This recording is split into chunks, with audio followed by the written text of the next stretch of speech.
Small island developing states rely extensively on their coastal and marine resources. Yet in these resources still lies a wealth of untapped potential for growth and development. As such, greater focus is now being placed on sustainably utilizing and managing our marine resources. Welcome to the Ocean's Potential, a special feature on the blue economy and sustainable ocean management for UNCTAD 15. In this program, we will discuss the blue economy and its potential for growth, challenges for small island developing states in transitioning, and efforts in Barbados to sustainably manage its marine resources. Professor Robin Mahon from the Center for Resource Management and Environmental Studies at the University of the West Indies Cave Hill campus explains the term blue economy. The blue economy is not well defined. It's evolving, so we cannot really say exactly what it is. It's a kind of a catch-all term that has emerged even in the last 5 or 6 years to cover all of the various activities that take place in the oceans. And in fact, many people still refer to sustainable ocean economy. And UNCTAD actually uses that term more than blue economy. But the idea is that it involves bringing together under one umbrella all of the things that are happening in the sea so that we can sustainably utilize the resources there while maintaining the ecosystems so that they can continue to serve future generations.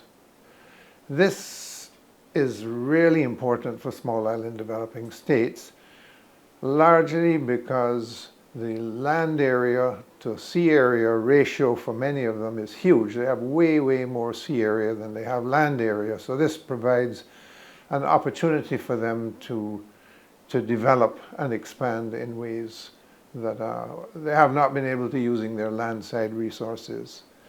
Having said that though, islands have been using marine resources from the time they were first populated. So that is not a new idea.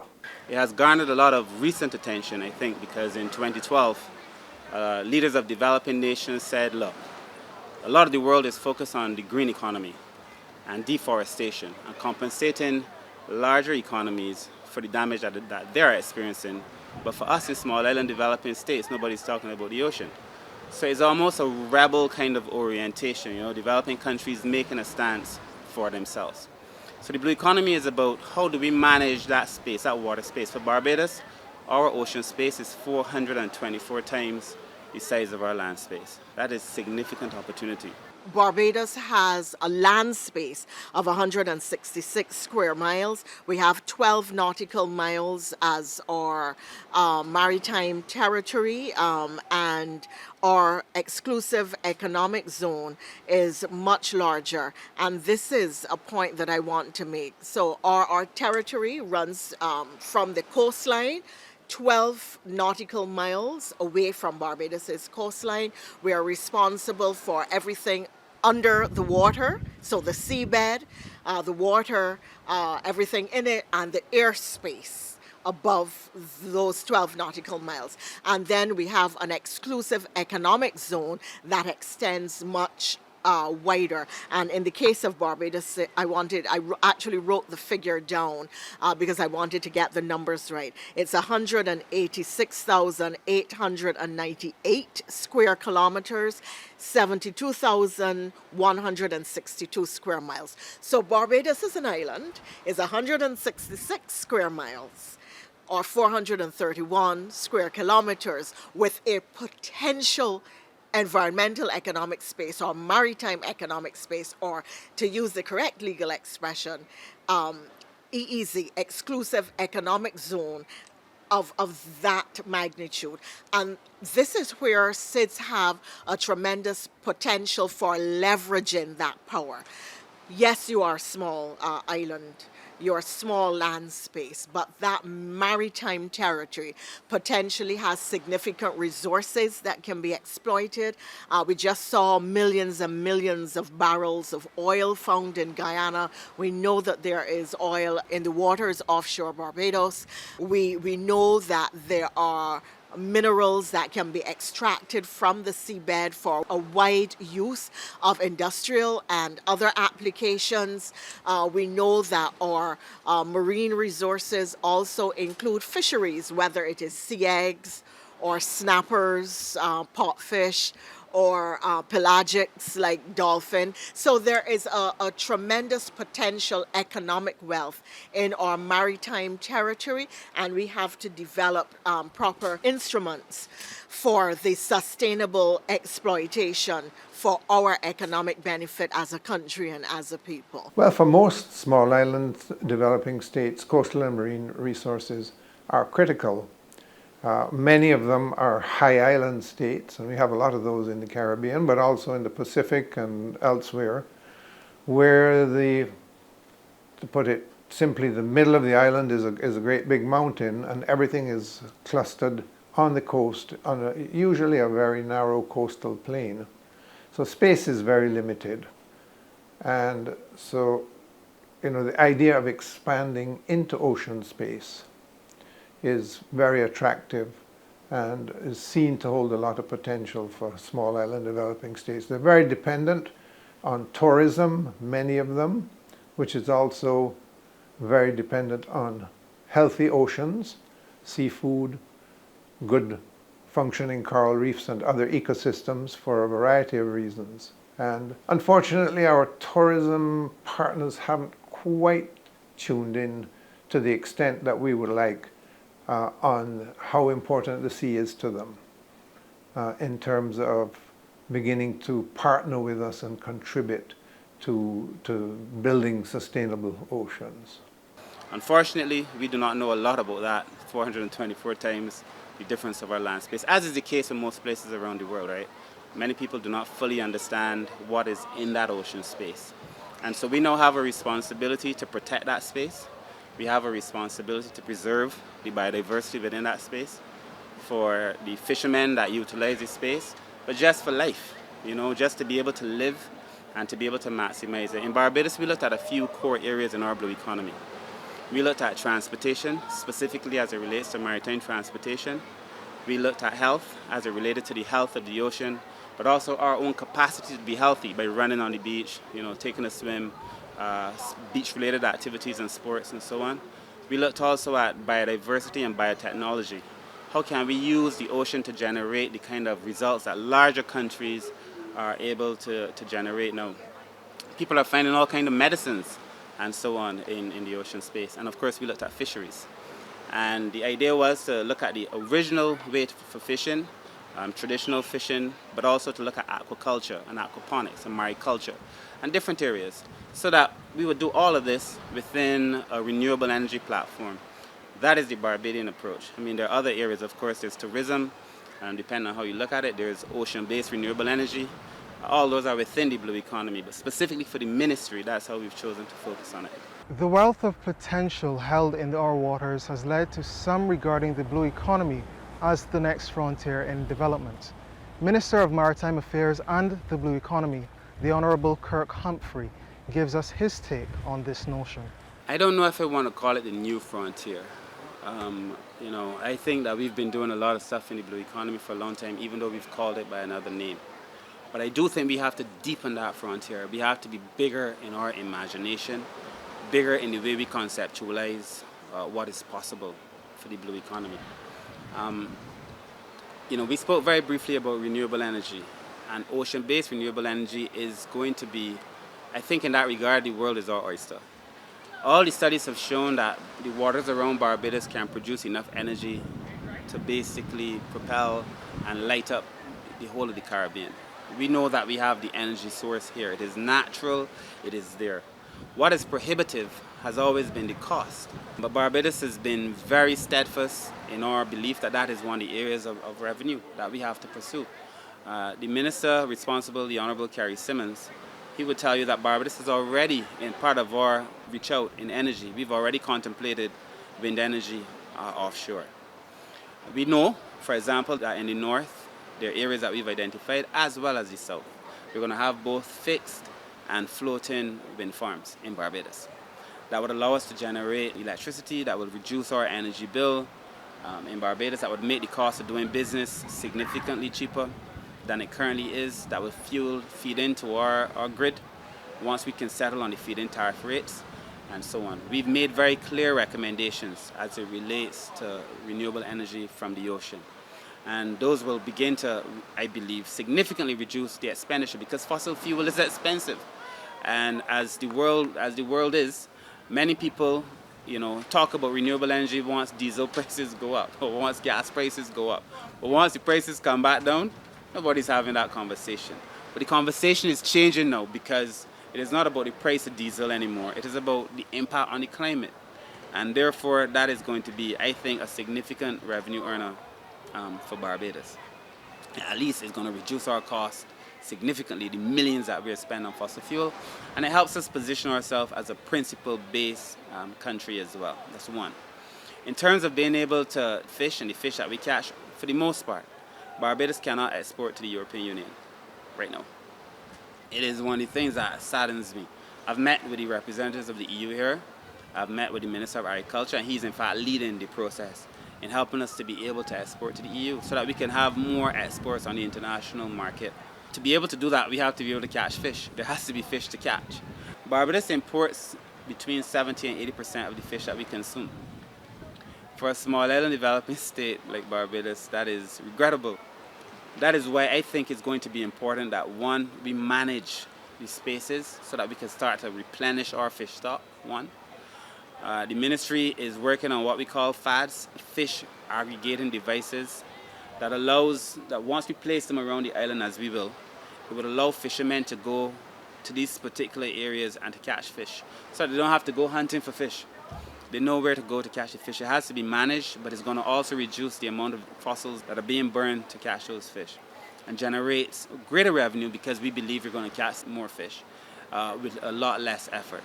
To be able to export to the EU, there are a number of things that we're doing in the markets. You would see that in the Ministry of Maritime Affairs, we're upgrading all the markets. There has to be a clear path now between where a fish is caught. It's called bait to plate, really. To be able to export to the EU, to ensure that it is not what is known as IUU fishing, illegal, unreported, unregulated fishing, whereby people can come and catch fish anywhere and say, well, I caught it in Barbados. No, you have to say where you catch your fish, prove that you catch your fish in a particular location, trace that it is being dealt with in a healthy way from the time you catch it straight to the time it goes to the market, even if it's processed there. If we loin it here, as we intend to do with the tuna, if you loin a tuna, you can make much more money from it. So it is not about catching more tuna, it is about being able to process the tuna. So that instead of me sending a fish to the US, which is what currently happens, and they say this is grade A tuna, and they send that to the US and they receive it and they say no, this is grade C tuna, and they pay me less. No, I grade it here in Barbados by Barbadian standards that are obviously shaped by their standards. So that once we loin it, they can't tell me the quality of my fish, and it generates additional revenue. We also believe that aquaculture, being able to fish farm, is going to generate significant revenue. And then there are a number of people who want to go into new areas of fishing in Barbados as well. And then lastly, I think the capacity to just be involved in biotechnology. To use our ocean space, Barbados is a hub to allow other universities to come. People have already been talking to us. Come and to see using their technologies, to try their technologies here, to become a hub that attracts science, that attracts innovation, that attracts technology, that we can in turn increase the capacity of Barbadians, yes, but can give us greater understanding of this particular ocean space. And once we do our marine spatial plan, which is what we're currently doing, and this is a big deal for Barbados, to be able to have a marine spatial plan that tells us the various activities that are occurring in our entire exclusive economic zone. No other country in the Caribbean has done it. We are about to do it. That tells us the various activities. Where can we allow seabed mining if we go there? And if we do seabed mining, it has to be under the strictest of conditions. But it is also another source of revenue. But it has to be under the strictest of conditions. I will not encourage it or engage in it if it breaks the balance that I keep speaking about. It has to be done in a sustainable way. But it is a potential source of revenue. So as a new frontier, I think it is about just exploring some of these areas. It is about, in the traditional areas like fishing, being able to do it sustainably but smartly, so you catch more, you get more revenue for catching the same amount of fish. or that you can catch more fish but not in an unsustainable way. It is about educating people so that we do not destroy what it is that we have. And I think generally it is just about paying attention to the ocean space as an economic driver in ways that we have not previously done. So yeah, I think it is helpful to see it as a new frontier. I think it stimulates energy, it stimulates ideas, but I think we need to also be realistic about what is involved in transitioning to a blue economy. I like to look at it in two ways, or two parts. One part is doing better at the things that we have been doing all along. I've spoken a little bit about that already. Fisheries, pollution, and so forth, and tourism, the way that we have been using the ocean all along. We need to sharpen up on that, and that is going to require a lot of skills and capacity. And then the other angle of it is taking advantage of the new opportunities, such as ocean energy, marine genetic resources, areas like that, oil and gas, new areas that we have not been into so much from a development point of view. And that is going to require a lot of technological capacity, managerial capacity, skills, and so forth that tend not to be abundant in small island developing states. So the transitioning, we have to think about where are we going to get those kinds of skills and capacities for both angles, both the things that we've been doing all along and the new stuff that is, generally speaking, held up to be where the real returns are going to come from sustainable ocean economies. But those are big investment issues, they are long-term issues, and we need to focus our attention very much on the things that we need to do to improve coastal ecosystems in the short term. So a lot of what we have to be concerned about is how we're going to get the capacity that we need in order to pursue these two avenues. In small island states, there's a limit to how much capacity you can have on island, and therefore we need to focus on regional approaches and sharing capacity, building capacity at the regional level. I mean, a good example of that is the Caribbean Regional Fisheries Mechanism, CARICOM's fishery organization, which has been working at the regional level in fisheries now for 20 plus years. So that's the kind of regional cooperation that we need to promote. And they work with UNCTAD quite a bit as well, and they've been doing good work in the region in terms of, for example, pursuing conch value chain analyses in Grenada, St. Vincent and the Grenadines, and St. Lucia. Because the way that we view our fishery value chains is an important component of this transitioning as well. Are we getting the most out of our fisheries that we can for what we actually catch? Are we putting in place the mechanisms to develop value-added products? Or are we just simply putting the conch on a ship and sending it up to the USA where they get all the benefit? So these are areas that UNCTAD is assisting with, and that through the Caribbean Regional Fisheries Mechanism and the Organization of Eastern Caribbean States, we can take some advantage of those kind of value chain analyses. However, transitioning to a blue economy is not without its challenges. Well, I mean, one of the major ones is finance and accessing finance.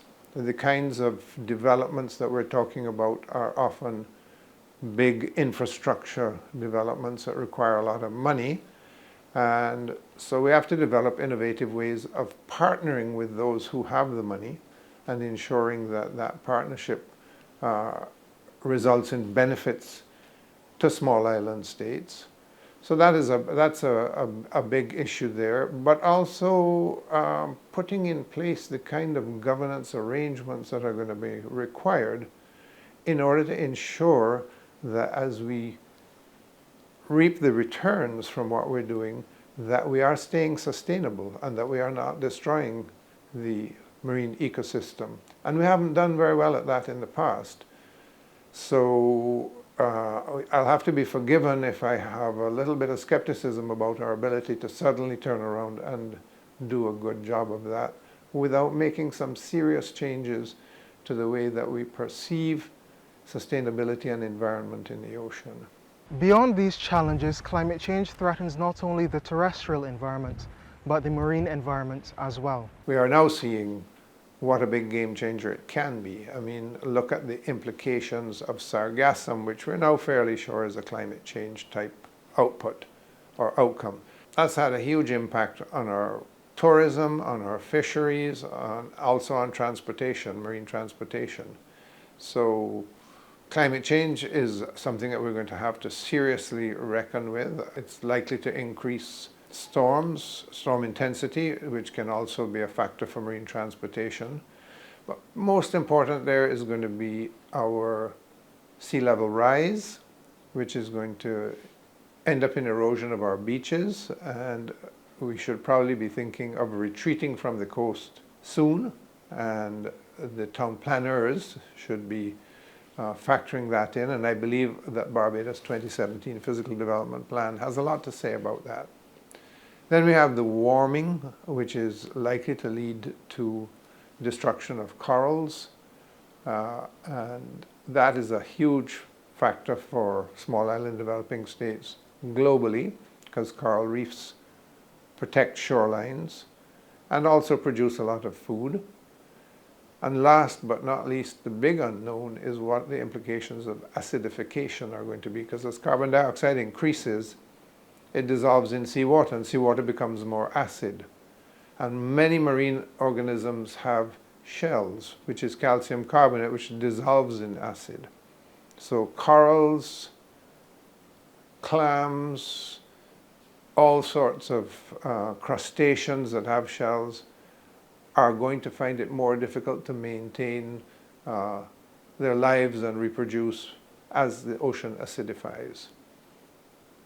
And as we talk about expanding into blue economies, developing blue economies, these are huge things that are looming over us that are we're going to have to figure out how to deal with them as we go along. And I think there are probably a lot of surprises ahead for us, like sargassum was a surprise. And we will struggle, as we struggled with sargassum, to develop ways of approaching it, and we still haven't solved that problem completely. It's something we're going to have to live with and manage. People don't and did not traditionally draw the links between these environmental issues and economic or social impacts. They did not think initially that if there is bleaching of the coral reefs or coral reef dies, that means something to the fisherman who used to go spear fishing there to get pot fish to sell, to get money to feed his family, or to the housewife who has somebody in her household, or she has chronic non-communicable diseases, so it's trying to cook more fish than red meat and so on. So you see the impacts. If you aren't getting fish, does that mean you have to import? So you see the impact then on food security.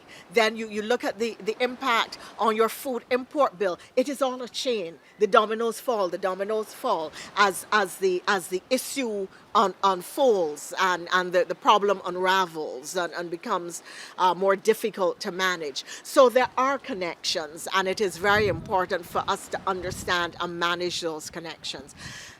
This is why Roof to Reefs is so important, because it seeks to do exactly that. The Roof to Reefs program really is Barbados's response to the climate crisis. It presents a model for us to move forward in a holistic and a dynamic way to combat what is an ever-evolving threat that we are faced by with respect to climate change. What it does is that it presents a model for Barbados for the next decade to address our climate resilience. I think what is key for persons to understand is that it is exactly that, a program, and it is dynamic. And so what it seeks to do is to identify key interventions where interventions are already occurring, it seeks to tie those together in that holistic way so that persons can see and understand the importance of those interventions with respect to building climate resilience. At the end of the day, we all have to do our part in this world to mitigate the changes that we're seeing. But for those of us on the front lines of the climate crisis, it is even more important for us to adapt and to become more resilient. And in order for us to become more resilient, we have to take those steps at the social, at the environmental, and at the economic level, addressing all of the key sectors, from housing and shelter, through waste management, through water resources management, energy, our land use practices, as well as ecosystems management and ecosystems-based adaptation. As you imagine yourself from that water droplet that falls from the sky, it first makes contact with the roof. At the individual level, that roof is your dwelling place. At the community or work level, that is your community pavilion, that is your business structure, that is the office where you work. From the national level, that is the topmost ridge or roof of the country. And if you follow that water molecule in its journey from that first contact with the roof all the way to the reef and beyond, you will better understand what it is we're talking about. It is estimated that about 85% of the nutrient loading to the marine environment from on land comes from groundwater, and the other 15% comes from stormwater runoff. And so everything that we do on land, because of the hydrogeology of Barbados, it affects how it gets to the coastline and the fact that it does then have an impact on the reef and beyond. But the reef itself also serves as our front door, or the first structure that seeks to protect us from storm surge and high wave energy that you would associate with an event such as a tropical cyclone. But what are some of the initiatives that Barbados is pursuing to manage our marine space and further tap into the ocean's potential? I think the marine managerials, as you said, I think that's a very big project. The marine spatial plan that we are hoping to do, the definition swap, that would finance, because you have to finance all of these things. Those are all important. But we've also started the project. There are 3 current methodologies that we're using, investigating and using to rebuild coral. So we're actively replanting coral in Barbados, using some of the most advanced technologies available to man. And I think that is going to be tremendously important for us in the region. In relation to how we manage our fish stocks, so our regulations currently now have to be amended. And again, I'm hoping to have that before the Parliament very soon. That is going to affect the way that we currently deal with certain fish. There has to be closed seasons. There has to be closed seasons. So that, for example, the parrotfish that produces sand, that keeps our coral reef healthy, that is a big part of maintaining the balance of the ecosystem that is in the ocean. We have to be able to manage that, whether it is through the size of the fish that we allow to be caught, whether it is in certain seasons that we prevent people from being able to catch it. That is going to be of vital importance as well.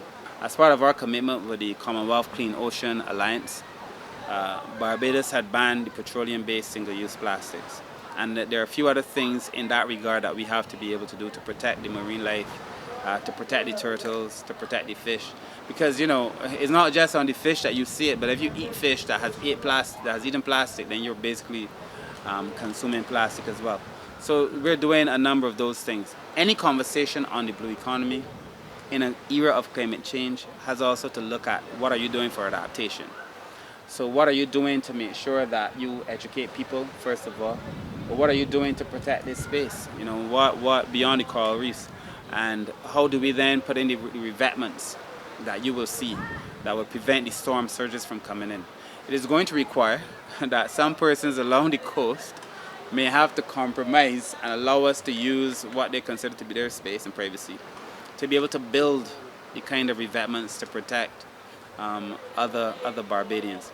But I think generally Barbados is definitely on the right track. When I look at what we're doing to be fossil fuel free, whether it is in the electrical buses, whether it is in the ships that we're trying to decarbonize, or the lease to own arrangement with the fishermen that will be using boats that are hybrids and potentially use renewable energy. I think there are all these things that we're doing, and that if I could say anything going forward, it would be that essentially I think it is coming down to just being able to educate Barbadians about the importance of all of this. Now, the UNCTAD 15 conference is upon us. Forums are ongoing and the conference is set to take place on October 3rd, 2021. At this stage, you may wonder what role UNCTAD can play in further aiding small island developing states in actioning plans for their blue economies. With regard to UNCTAD, their focus on the ocean is relatively recent. I mean, they've been dealing with ocean-related matters from the time they were established, but their direct focus on the ocean relates back to the previous UNCTAD conference in Nairobi in 2014, where they were given a mandate to deal with ocean affairs.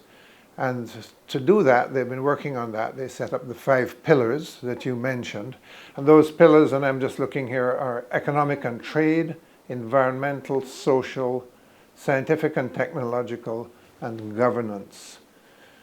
So those are 5 important pillars. And the way that they are formulating it is encouraging, because many people, when they hear about a blue economy, are concerned that what we are looking at is just an extension into the sea of what we've been doing on land for the last however long, and that we're just going to be taking the same kinds of environmental consequences, destruction, overexploitation that has happened on land into the sea.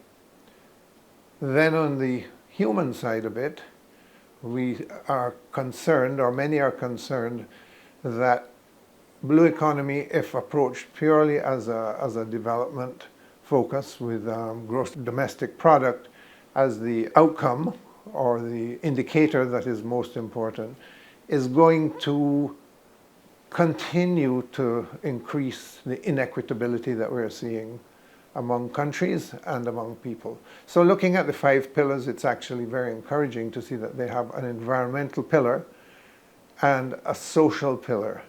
And also the idea of a governance pillar that they have there is very encouraging as well. Because many of the things that are brought under the umbrella of blue economy are things that we have been trying to do for decades, from the beginning of fisheries management, issues relating to land-based pollution, destruction of marine and coastal habitats. These are not new problems that we're going to face in the blue economy. These are problems we've been facing for decades and struggling with. And governance is the underpinning issue there as to whether we can actually do what it takes to reduce fishing pressure, to reduce pollution, and to ensure that as we pursue blue economy, we are doing it in a fair and equitable and transparent and accountable way. I think UNCTAD will serve to bring tremendous attention to the issues in the Caribbean. I think UNCTAD will serve to bring tremendous attention to the deficits in trade, of course. But I also hope that UNCTAD serves to stimulate the developed countries of the world to play their part in helping us do the things that we have to be able to do. You know, it is not just a conference. It is not just a conference. It is the Caribbean countries, Caribbean economies are on the brink of financial and economic collapse. I mean, make no mistake about it. We already had to deal with populations sizes that are declining. We already had to deal with burdensome debt, most of us. We already have to deal with limited fiscal space, all of us in the Caribbean. I mean, we've had to deal with, many of us in the region have had to deal with being classified as junk in terms of our credit rating. Many islands in the Caribbean, if not all of us, have to face a very impersonal financial architecture that seeks to blacklist countries in the Caribbean, even when we do the things that they have asked us to do. Even when we do the things that they have asked us to do. If we do not use UNCTAD as a case to make a fight in relation to social justice and equity, then we would be missing the boat. This conference, in my mind, has to be about the Caribbean and the region, saying to the rest of the world, this is the injustice that we are facing, and why. One, this is the potential that we have and that we could maximize with your support. And if we are able to do these two things, then we would reap tremendous benefit from UNCTAD. And I think we will be able to do it. I hope that we are able to do it. And at the end of the day, I hope that we can build the kind of partnerships to allow us to do it going forward, because there really is no other way for Barbados and the Caribbean. And so the UNCTAD 15 conference holds great significance for small island developing states. If we are to tap into that bounty of potential in our marine space, we must make use of this opportunity to let our voices be heard, share ideas, build solidarity, formulate solutions, and display our potential for the world to see. Well, that brings us to the end of this program. Thank you for watching. I am Miles Eversley. Goodbye. Out of crisis and catastrophe comes opportunity, yeah, for real change in the world economy, to reduce vulnerability and inequality. So we coming together.